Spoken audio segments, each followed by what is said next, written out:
Un mois pour se créer une vie inspirante, jour 7. Salut, c'est Jules de Passer à l'action pour se créer une vie inspirante. On est en région parisienne, là sous 10 cm de neige, c'est super. Hein, et je vous partage chaque jour une idée ou une pratique pour créer une vie qui vous corresponde plus, qui vous inspire plus.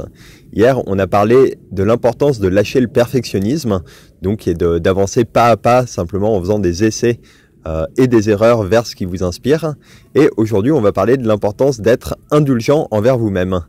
L'indulgence, c'est quelque chose d'important parce que si je regarde dans le passé, j'ai été un maître de la culpabilisation, de l'auto-culpabilisation et du fouet d'une certaine manière. J'avais tendance à m'en vouloir, à me fouetter dès que je n'arrivais pas à faire les choses au niveau de ce que je voulais faire. Donc j'avais un idéal de quelle version de moi-même j'aimerais devenir, et quand je n'arrivais pas à travailler autant que je voulais, à faire quelque chose de la manière dont je le voulais, à être organisé autant que je le voulais, eh bien, j'avais tendance à m'en vouloir et à me dire t'es nul, t'es pas à la hauteur.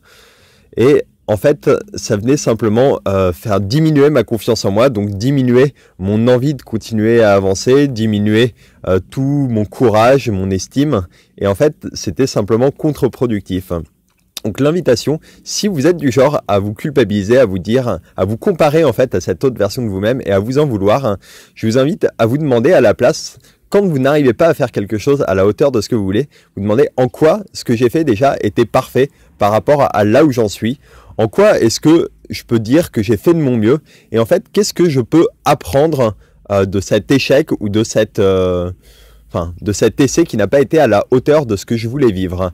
Si vous faites ça, vous pouvez simplement renforcer que chaque fois que vous faites quelque chose, vous faites de votre mieux, vous êtes en train de progresser, donc vous recréez de la confiance en vous, de la confiance dans le fait de progresser, et ça peut faire une énorme différence dans la dynamique à long terme, en termes d'état d'esprit, en termes de bien-être aussi, et donc en termes d'énergie.